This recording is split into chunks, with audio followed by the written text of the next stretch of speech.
question is, how many of you feel you could be more successful, either financially or entrepreneurship or whatever it is? And if you're not that successful, you're going to find out some interesting things today because, as you know, the key to success is actually failure, except in school. In school, if you make a mistake, you're labeled stupid. Make too many mistakes, you're a failure.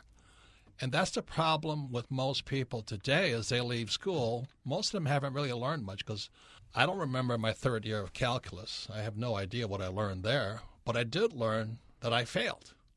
And when I failed, I was going to be, this was in the 60s, I was going to get sent straight to Vietnam. So failure was a very painful subject. I also failed English twice in high school, and today I'm known as a writer. So failure is the key to success, except in school. And today we're going to be listening to some entrepreneurs, very, very successful entrepreneurs. And we'll be talking about horror stories of how they failed and the value of failing. Mistakes are the only way we learn. God designed us to learn by making mistakes. For example, when a baby falls down, they stand back up. If they don't fall down and stand back up, they never learn how to walk. And when I learned to ride a bicycle, I remember falling off the bicycle a number of times. So after I learned to ride the bicycle, I decided to ride my bicycle to school. And guess what? I learned that failing is bad. But if I hadn't failed and fallen off the bicycle, I never learned to ride a bicycle. So the reason most people, in my opinion, are not successful financially is because they went to school. And they learned that failure is bad. When in actuality, if you make a mistake and learn from your mistakes, you get smarter and richer. So today we're talking to the before entrepreneurs in the room, and we're not going to be talking to you about our successes, but we're going to talk to you about some of our failures, and there have been many of them, but what we learned from failure. And I'll say it this month, the theme of this show is failure is the path to success. Any comments, Kim? Well, I think it's interesting. So many people come out of school, and I talk to a lot of people, and it's like, well, what do you want to do? Well, I don't know, because they've been so hammered into a mistake. Don't make mistakes. If you make a mistake, you're going to get punished. And they come out of school afraid of making a mistake and afraid of being punished, so they don't take the necessary risks, or they don't go against the grain. They don't go against the status quo because they're so afraid. And really, all a mistake shows you is something that you don't know. Really, that's what it is. It comes down to there was something I didn't know. In all the businesses, Robert, you and I have built, we've made a ton of mistakes. And we're going to tell a lot of stories today, so stay tuned because these stories are going to be really entertaining. But most people, they don't fail enough. Right. They don't even fail at all. And they live very comfortable but really kind of boring lives, in my opinion. Anyhow, the key to success is failure, and that's what we're going to talk about today. So our guest today, our dear friend, Rich Dad advisor, Ken McElroy, and he's the biggest failure I know. Well, I think the two of you are up for grabs. And the other is Darren Austin. He's a great friend, but he is the entrepreneur behind the infamous Jet Set magazine. He deals only for the ultra-rich. So we're not going to tell you our success stories, but we're going to talk about how our failures led to success. And failures are how we learn. As one of my teachers, Dr. R. Buckminster Fuller, so once aptly said, mistakes are only sins when not admitted. And the reason he said that is the reason they're sins. Number one, you waste a good mistake. And secondly, most people lie about their mistakes. Oh, no, I don't make any mistakes. I'm perfect. Like President Bill Clinton, one of the two presidents to be impeached. He says, I didn't have sex. I'm going, and I'm always wondering what happens if Hillary wins and she's sitting behind the same desk. You think about things like that. But I remember the story of Bucky Fuller on the university campus, and all these students were building this giant geodesic dome. And they for him, and they had done this several times, and it had failed, and finally they got to the point where, yes, it looks great, it's going to work, and all of a sudden the thing collapsed, and all the students were like, oh no, it collapsed, and they were all disappointed and they were all upset.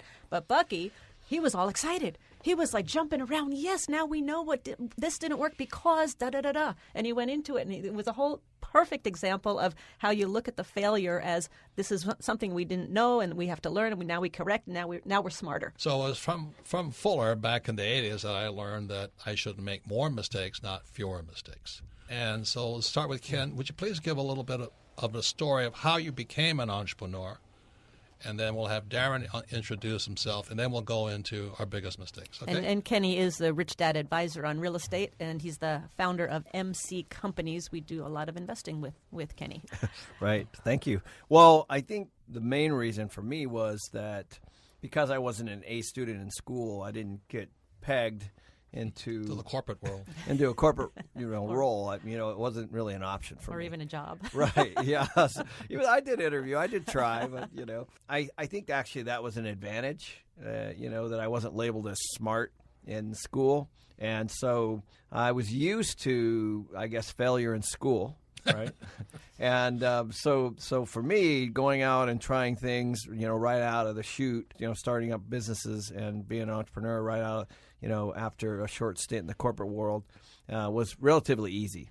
So what is your company now then? Yeah, it's MC Companies. We have 350 employees, and we're just under we own just under $1 billion in real estate and all over the Western United States.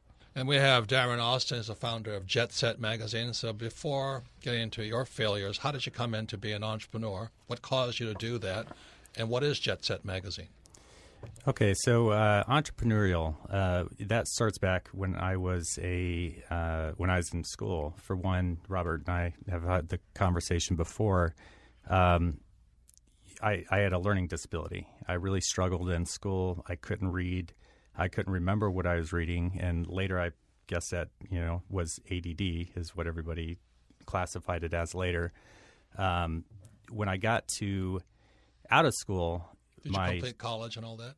I didn't take college. No, I actually I worked in construction when I was in school, and I had a girlfriend, and we actually eloped when she was 17, or she was 15. I was 17 years old. Jeez. So we moved to California. I worked construction. I dropped out of school, and I thought high school. Yeah. I thought I could support us, and that's where it started. And without having any kind of education, I always thought that it was going to be hard for me to get a job, and I wanted to be on my own. I wanted to be successful, and all I knew was construction. So what I got really good at was team building. I started in construction. Within a year, I learned how to run crews. And within another 2 years, I was a foreman for a construction company. When I came back to Arizona, my wife left, or girlfriend at the time, she had left. She came back, got homesick, and I followed her back.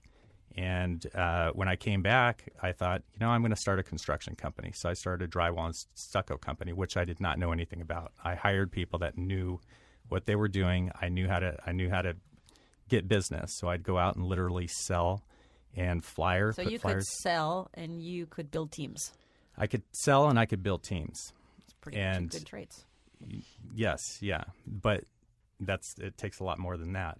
So I started my first business, drywall stucco company. Started small and grew way too fast. And the one thing I wasn't watching was the accounting. So we got to a point to where we were big. We had over 300 guys. We were doing a lot of money. How old were you about this time? I was 21. So we were doing really good, but I had no idea where we were at. I mean, we get to the end of the year, and then I would find out where I was at. Years later, 9/11 hit, and I was doing a bunch of custom homes. So a lot of the people that we were working for weren't very stable. After that happened, we had multiple builders that filed bankruptcy. Me not knowing where I was at financially, everything just started crumbling. So we lost pretty much everything, had to completely start over. And again, all I knew at the time was construction. So I put my bags back on and started building homes. And now you have Jet Set Magazine. The irony of it is we're flying back from New York, where we all three of us were met with Giuliani and the governor of Arizona, Doug Ducey. That's when I found out that Darren is dyslexic. Couldn't read and write. And it's ironic that I flunked out of high school because I couldn't read and write either. And now we're both in the so-called the publication business, which is ironic. So, Kim, what's your story? Why did you become an entrepreneur? Well, it was very simple. It was very simple. I I did graduate college, and I had a business degree in marketing, and got my first job in an advertising agency, and had a woman boss who she and I just didn't get along. And, of course, it was all her fault. And it wasn't my fault. It was all her fault. And after 9 months, I walked in there ready to quit, and she fired me. And I said, "You can't fire me. I'm going to quit." She goes, "Well, if you quit, then you don't get your 2 weeks of severance. If I fire you, you do." I said, I'm fired. And it was that's a blow to your ego to get fired. And the funniest thing is, then the company hired me back. She did leave, and they hired me back. And after 6 months, I was fired again.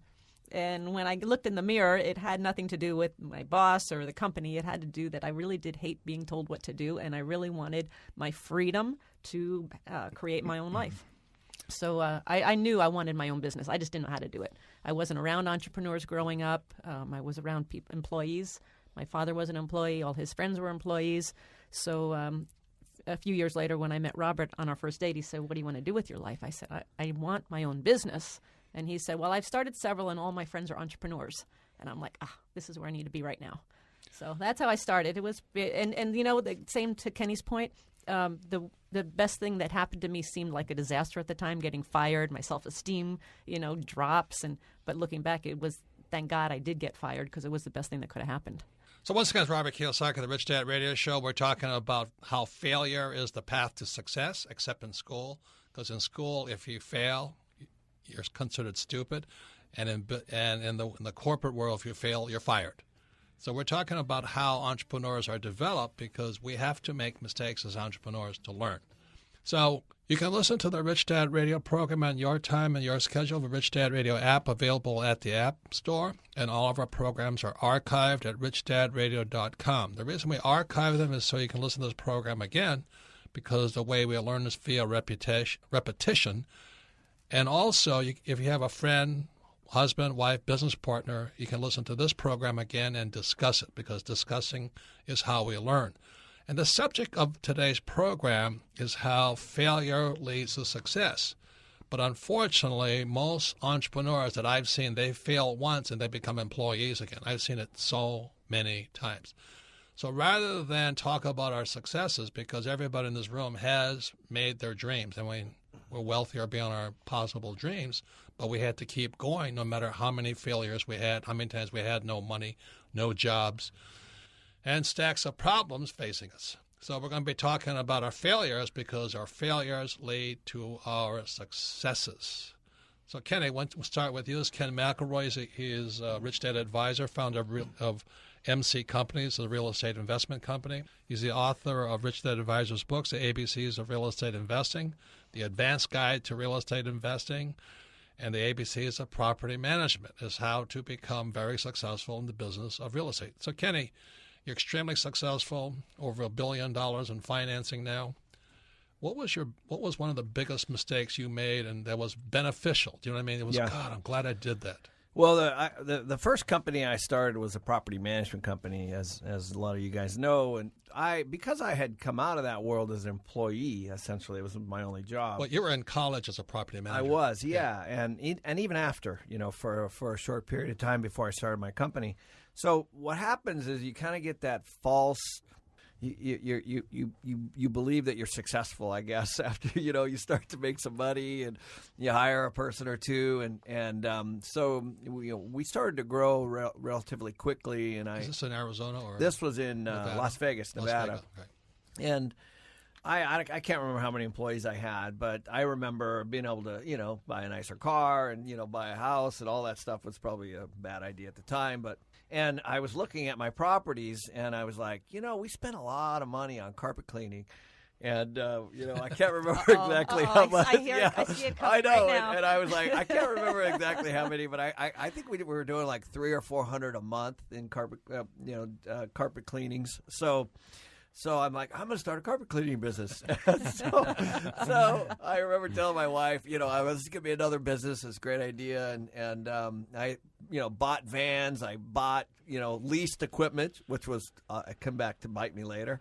And, I'm like, okay.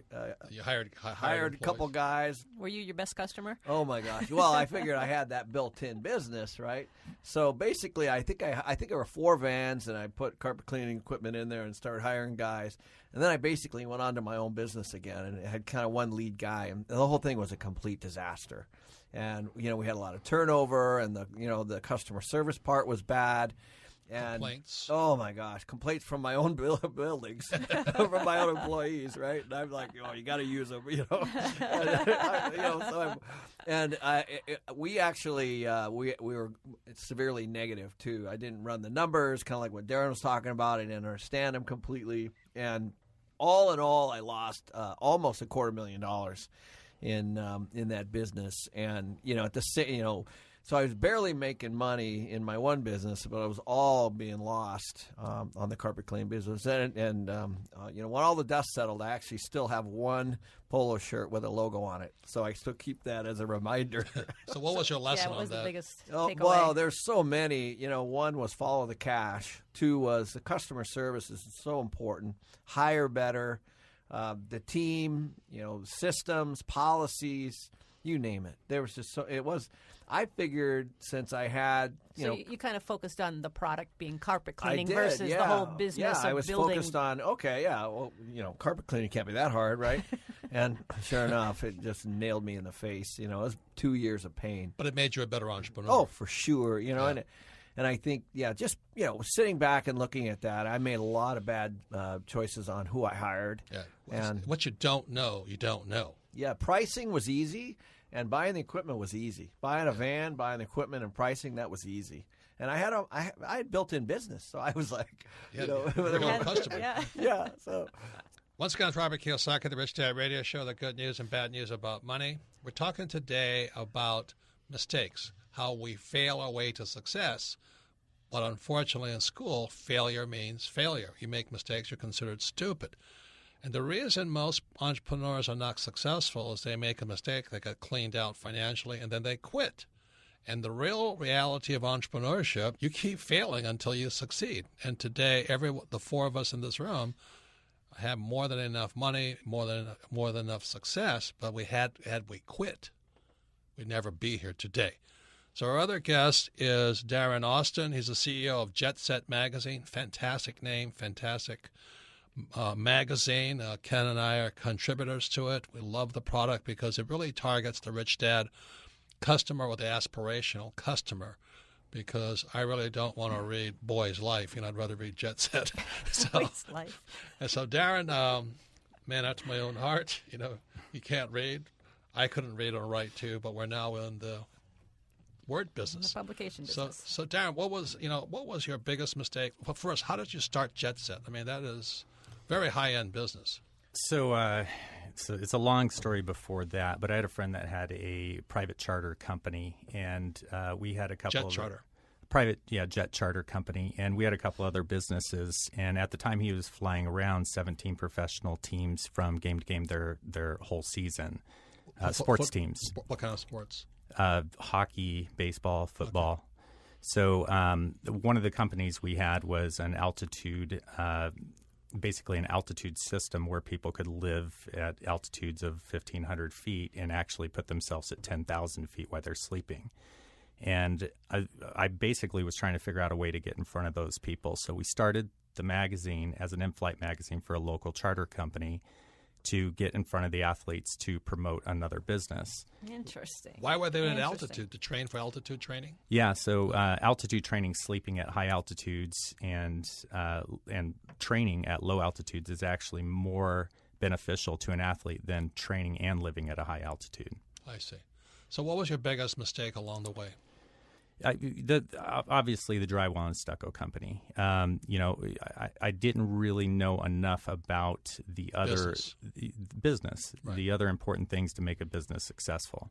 And what I ended up learning going into my next business that I was actually passionate about, like I said before, I started building homes to come back, to get financially to where I wanted to be, but I wasn't passionate about that business. So I was constantly searching for other things that I was passionate about, and Jet Set became the business that I was most passionate about. So I really pursued it. The main thing I did was going into this business was getting a CFO and a really good bookkeeper. So I knew where I was at. That was all the times. lesson from the that mistake was the that lesson you made. I learned, the big lesson. Yeah. And to me became one of the most important starting a new business, because I was good, not great at everything else, but I could. The books is tough. Well, it also, I would recommend that listeners go to TheRichDad.com and look up BI Triangle, because the BI Triangle has the 8 key components to make up a successful business. So we've touched on a few like sales and team building and product, but it goes into much more detail, so I'd recommend you do that. Right, and Kim and I, the first person we hired after we got married was a bookkeeper, because we're not good at numbers and we don't like keeping detail. But as an entrepreneur, you have to have detail. So our first employee was Betty, the bookkeeper. Betty, the bookkeeper. Twice a month, had to meet her. Had to meet with her. More going out than coming in. It was not fun. and Betty was terrified the whole time. She says, "How do you guys survive? You have no money coming in, money's going out."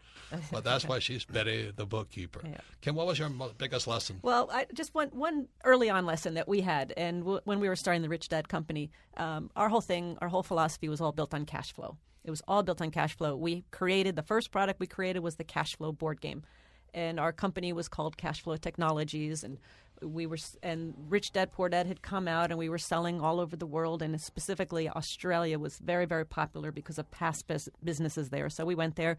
We were Cashflow Technologies, and we were all about cash flow, and that was our mantra. And I remember sitting down with Phil, this marketing guy. He said, "What are people buying?" And we said, "Well, they're mostly buying Rich Dad Poor Dad." And he said, "They're not buying Cashflow, the game, right now, are they?" And we go, "Well, some are, some, but not." By this time, Rich Dad Poor Dad was on the bestseller list. And he goes, guys aren't paying attention. He goes, "Most people think of cash flow as cash flowing out of your pocket. They don't consider cash flowing into your pocket." He goes, "People don't know what cash flow means." He goes, "Pay attention to what your customers are buying. They're buying Rich Dad Poor Dad. Your brand is Rich Dad, not cash flow." He said, "Pay attention to what your customers are buying." And this guy, Phil, was a branding expert. He says, "You guys are letting go the biggest asset you have, which is the brand, Rich Dad." Mm-hmm. Just like Jet Set is a fantastic brand. Yeah. Mm-hmm. But we were so caught up in that, well, cash flow is what we're all about. That's what it is. It didn't matter what we were about. It mattered what the customer was perceiving, what the customer was buying. So that was a great early on lesson. So that's when we changed the name to The Rich Dad Company. And that's why one of the greatest assets you have many times is your brand. And I meet so many guys in business, these so-called entrepreneurs, that says, "Yeah, I have a brand." I said, "Funny, I've never heard of it." And, like Coca-Cola is a brand. They say the brand of Coca-Cola is worth more than all the capital plants and equipment. The brand is priceless. Look at Apple. The brand is priceless. They don't really even own their factories. They just own this brand. One of the most important lessons I learned from this guy, Phil, is the importance of building a brand. Because if you have a brand, and when we built Rich Dad, we licensed the use of our brand. And you talk about Shark Tank, because I've seen this time and time again, and it was just on again the other night, and somebody has this product. They have a product, and they go, "Yes, but I have a brand." And Mr. Wonderful, in all his eloquent language, he goes, "You don't have a brand, you have a doo-doo product." And he says, "You don't have a business, you have a hobby. It's not worth anything." And in this room with us today are a bunch of failures who are very rich today.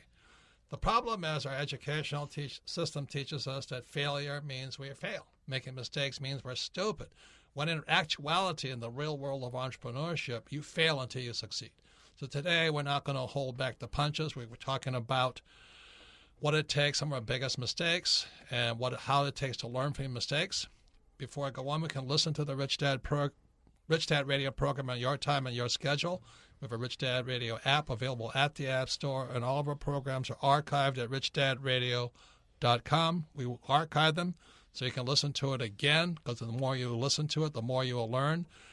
And if you have a friend who you want to go into business with, or a husband or a wife, listen to this program, because we're talking about failure. And the reality is most entrepreneurs will fail. But if you quit, you're a big failure. So we're talking today about what happens and things like this. And Kim and I are always asked to invest in people's companies. It's one of the responsibilities or things of being wealthy. There'd be a patron or a shark or whatever you want to call it. And we listen to these guys pitching a business deal, and most of them are idiots. There's no cure for stupidity. I sit there looking at myself 40 years ago. God, was I that stupid? And I was, because you can't tell an idiot anything. So there's three things of entrepreneurship. There's people, problems, and product. And most idiots come up and go, I got a great product. I said, well, thank God. But the world, as you know, is filled with products. So the first thing is, so products really don't make any difference. It's the people behind the product, the systems, the business. But also the most important question, can the people solve the problems? How good is your team? Because if you're successful, your problems will only get bigger. So Kim and I were listening to this one pitch, and it was a juice company, and friends of ours, and I looked at them, and I wasn't looking at the product. Product's a great product, Their competition is called Coca-Cola. Yeah, you have a good chance here, But they had the best product. They had the best product. They had the best product. We had the best product. It's the best product. And the first time I look at the label tells me nothing. I said, well, that's a juice, I go, juice, good. I said, this Odwalla is owned by Coca-Cola. You gonna step on Superman's cape out there? They're going to fight for shelf space? I said, no, but we got more product lines. And that's the biggest mistake, because it's called line extension. How are you going to get 12 products on the shelf? Because they have to pay for that. So they also said, all we have to do is once they taste the product, they're going to want it. I'm like, well, how are you going to get them to taste the product? Oh, well, I don't know. But once they taste it, they're going to love it. So just to let you know, I'm sitting there, these are all friends of mine. I'm looking at them, and I said, the problem is the people. They're not capable of solving the problems of the business they're going after. He says, yeah, but we're all good friends. I said, yeah, every divorce starts with a kiss, and then the lawsuits begin, and no, it's not going to happen to us. But we have a great product. And that's why I say there's no cure for stupidity, because I did the same thing. So I'll just tell my biggest mistake. I started a nylon Velcro surfer wallet business. We were extremely unsuccessful, so I created a new product called the Ripper Shoe Pocket, which went on the shoes, and that product took off. So I saved a dying business, the wallet business, by creating a new product. It took off. The problem is we're out of money. See, success is expensive. We then had to finance, the manufacturing, the advertising, and all this. So finally, I have to go out there and I think I raised $700,000. And the company's still going down. All those sales are going up because we can't pay our past bills. Our debt's killing us. And exactly, it's always in the numbers, So I remember going to my CPA, my CFO, Stanley. This is back in 1979. I say, hey, Stanley, if I raise another $100,000, will this solve the problem? Again, it's product, people, problems. Stanley nods and says, yes, it'll solve the problem. So I remember handing Stanley a $100,000 check, and it solved the problem. Stanley's problem. What was Stanley's problem? Stanley's problem was he ran with the money. Oh. He was $100,000 in, so my $100,000 coming in bought him out. And suddenly, I now owned the company. So people, product, problems. And your team, the biggest question you have to ask is how good is your team and how capable are they of solving the problem?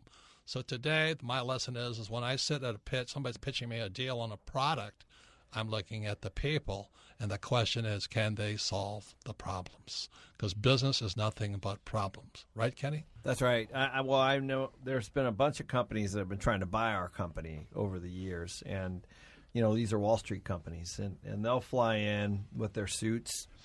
And, our company is no different than a lot of companies, just like ours, all over the United States. Right. And Kenny is the founder of MC Companies, property development and management and financing company. Right. And so the number one thing, the reason they come, and the entire reason, is to interview our team.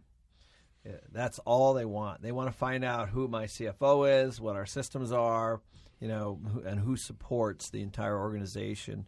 It's not really about the product or the money coming in, because that can be adjusted if you have a good team. Right. So Darren Austin is the CEO of Jet Set Magazine and very successful entrepreneur, but much like me, who didn't do well in school, ironically, we're in the publishing business. So Darren, what would you say some of the problems are that most entrepreneurs fail to see coming at them? I would say, new entrepreneurs, unless they've been there and they've gone through the failures, they're not going to see what's coming at them. Just like me, I had no idea what I was getting into, and sometimes when it comes at you, especially the way it did with me, it's too late. Did you ever think of quitting? I did.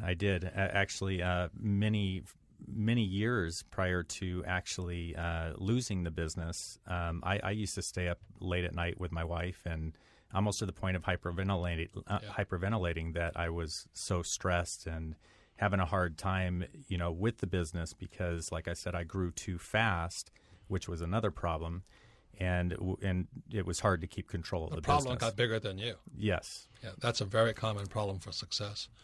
So, Kim, what would you say are your biggest lessons? I think one of the things that all of us, and this goes back to the failures, and I think one of the keys to successful entrepreneurs is resiliency, is how well you come back from a setback.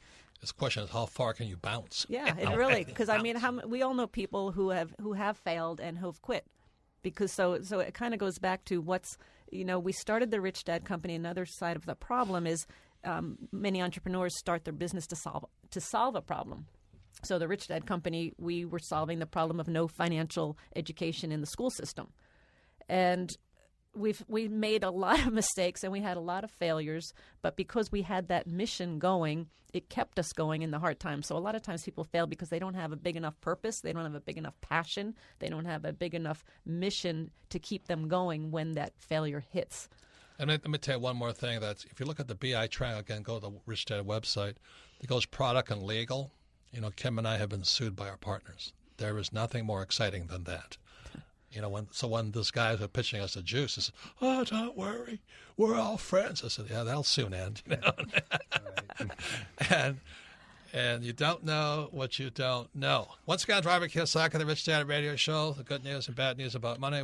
Today we're talking about business failure, because failure leads to success. If you're resilient, if you can bounce, you can keep coming back. Unfortunately, most people quit because they're taught in school that if you make a mistake, you're a failure. You can listen to the Rich Dad Radio program at your time, your schedule. The Rich Dad Radio app available at the App Store, and all of our programs are archived at richdadradio.com, so you and your future ex-partners can listen to it. Darren, what is the purpose? I mean, you have a fantastic brand. Jet Set, everybody knows that. It's the same as everybody knows what Rich Dad is. I mean, they may not know the company, but they have a concept in their head about a rich dad. So Jet Set is one of those brands because it is a commonly used, vernacular in the thing. How did you come up with that name? Being in the charter business, we sat around. Originally, the magazine had a different name for the first 3 issues. What was it? It was called Swift Air Mall. Swift Air Mall. Swift Air Mall. Was it a catalog? It was 16 pages. So it started out as basically a flyer. So we had some local, and on a regional level. So we had some local businesses. Advertising, and it was working for those local businesses. So I thought, okay, this is small, and we've got something here. So we launched it globally. More North America. We started distributing outside of the United States. But then we decided that shipping was too much. Being a print publication, we wanted to keep it's a beautiful glossy. Yes. Glossy. Yeah. And that's going back to the product. The focus in the beginning was the product. Glossy paper, doing everything different than everybody else. So, but is it now? Are you branching out under the brand Jet Set? I mean, we are. We're doing some pretty creative things with the brand now. One of them, Ken and I have had this discussion. We do an annual cover model contest that actually brings in quite a bit of revenue. Last year we did 7 figures on the contest. This year, and it's a branding play too. This year, the girls that entered, we have over 10,000 girls entered in the contest. Why does it not surprise me that the two of you came up with this idea? But you bring up a good point too, because you're talking about publication in magazines, and we have how many times? It's not that tough. Sex always sells. How many times do we have people that come? Oh, I'm going to write a book. I want to write a book, and so I just met with this woman just last week, and she goes, I'm writing a book, and I'm very excited to get it to the publisher. And I said, well, the publisher's not going to sell it. And she's like, what? I said, the publisher's not going to sell it. You have to sell it. You have to market it. And the same with Rich Dad, Poor Dad. Even when we're the bestseller, we still have to treat it as a business because the publisher, even 6 years on the New York Times bestseller list, we still had to do the marketing and the sales. And I was just reading an article of this writer, and he said the same thing. He said, I spent 80% of my time focusing on my book and 10% in building the community and doing all the marketing and all the PR. He said it should have been the other way around.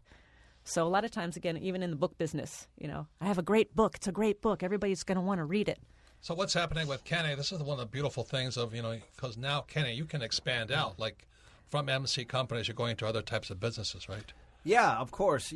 Once you start to generate that recurring cash flow, which we're all looking for, ultimately, we want to. Sales is a big part, but if you can buy assets, produce cash flow. But you're also going to other types of businesses. We are, yeah. Your successful business allows you to go out and do other businesses. We're an office building, self-storage, and now we're doing billboards, right? We're buying those as investments. Because that's what experience and team gives you, right? That's right. It gives you, once you have that base, it all goes back to the team because that's what people invest in. So would you say the journey was worth it? Absolutely. You learn a lot about your partners when you bring up the words cash call, right? I mean, you do. I mean, because the things don't always go well. And when everybody has to pony up cash for, monthly operations or whatever it might be, that's, I was thinking of that when you were talking about your partners in the juice company. That's ultimately when you find out about the way people are positioned. Well, also it's the mentality, the mindset, because that one person, what she said was, well, I've done my job. Yes, my job is over. I've created the product. My job's done. And now her job, I said, man, your job just starts now. But they have this mentality like it's 9 to 5. You don't learn anything when you're making money. I'm a big believer of that. You don't learn much. But is it 9 to 5? No, gosh, no. This Prince just passed away, the great musician. Right. And they asked his wife, he said, what was Prince doing when he was not working? He said he was working. Yeah. And I think that's one of the hardest things for most employees to get is I'm working 24/7. I don't stop working, but I love what I do. And we're now going to the most popular part of our program. It's called Ask Robert, and you can submit your questions to Ask Robert at richdadradio.com. And our guest today, Ken McElroy, Rich Dad Advisor on Real Estate, founder of MC Companies, website mccompanies.com, author of the ABCs of Real Estate Investing. For those who want to know about real estate, that's where you start.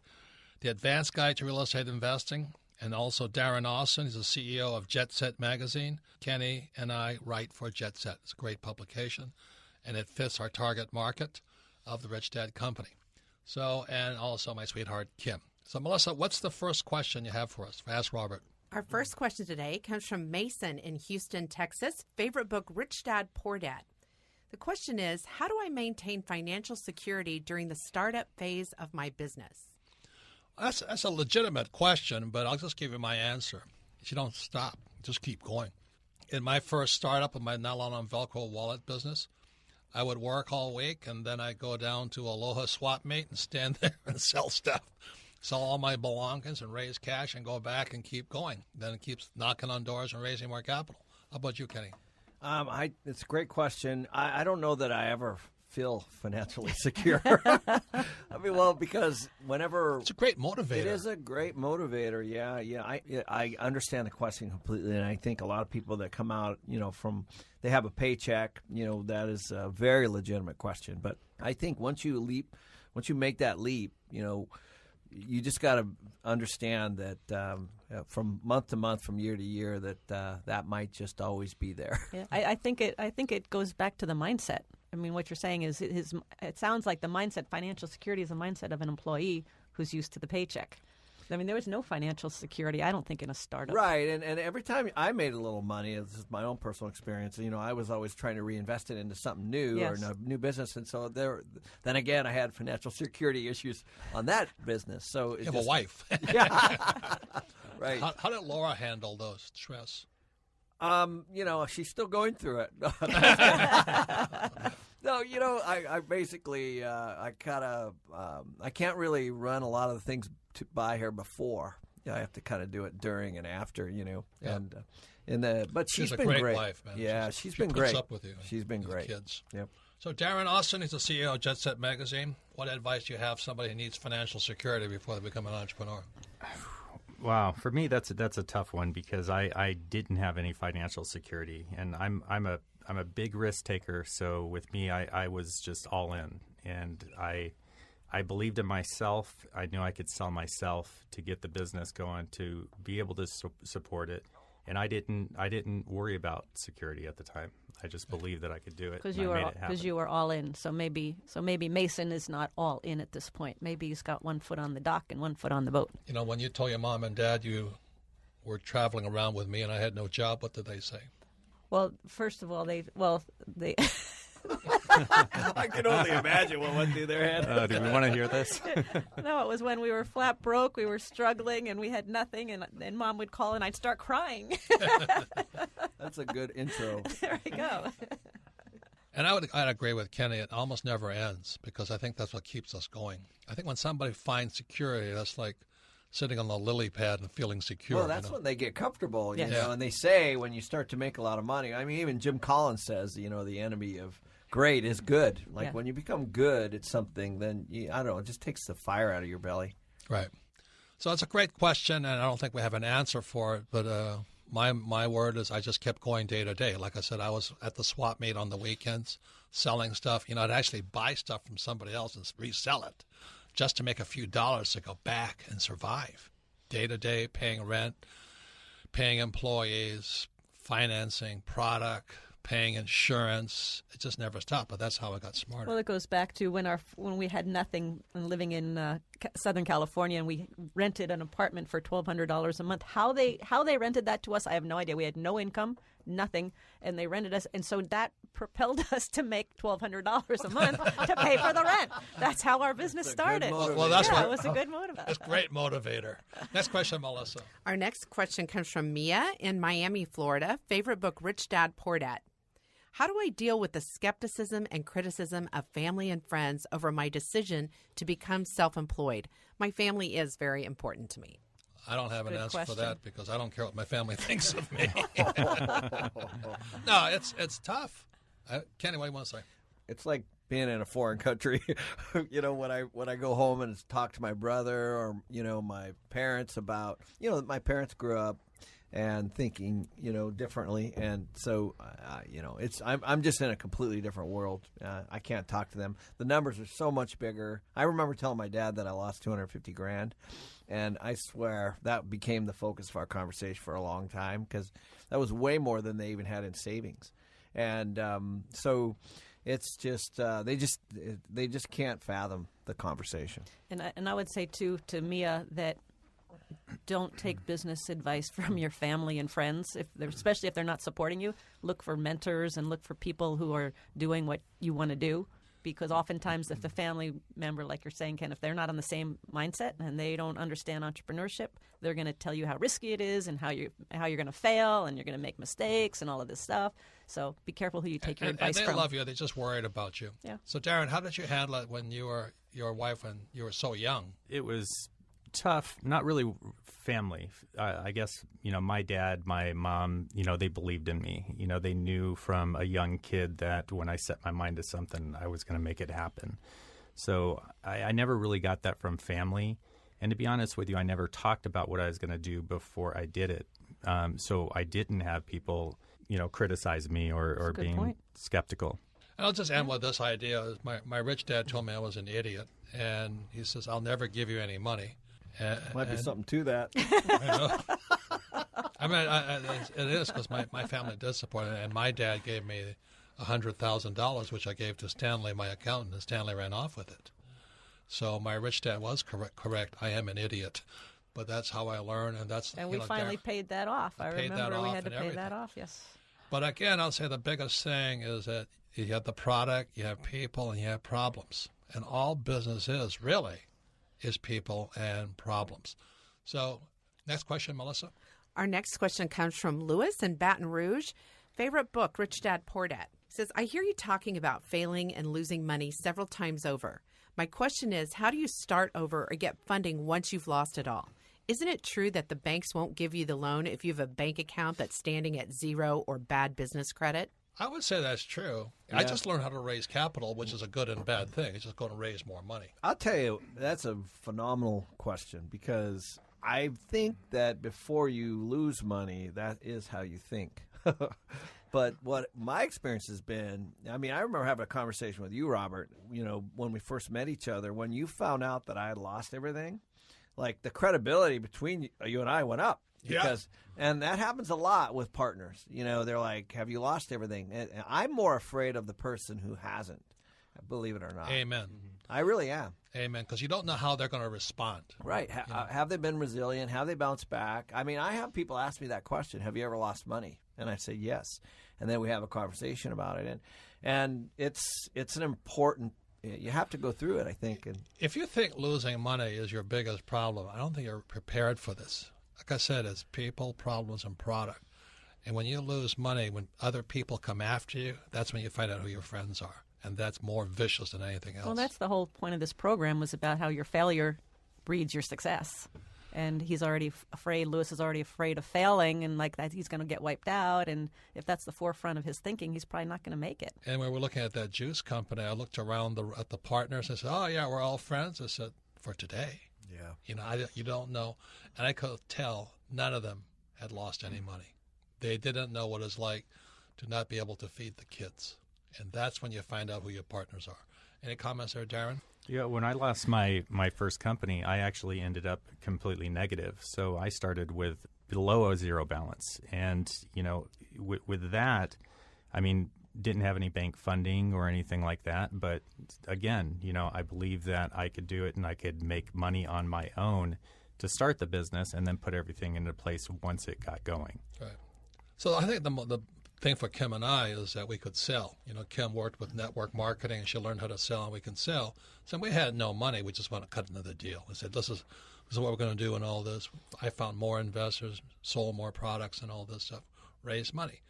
I think one of the biggest things we did was that we paid everything first. We never paid our bills. That was really, Betty the bookkeeper went nuts. We were living in Oregon, and we had $1,000 coming in. We owed $10,000. I said, Betty, we're not paying our creditors, right? She got nuts. we had a list of everybody we owed money to, and we went through that whole process of putting that list together, made sure that everybody got paid back every penny. Yeah, but not having money was like having Nazis chasing us, and we got smart and creative and not lazy. You get smart. That was what really drove us, was terror, fear. So once again, thank you for those questions. I hope they answered some of your questions or allayed some of your fears. But if fear overwhelms you, don't be an entrepreneur.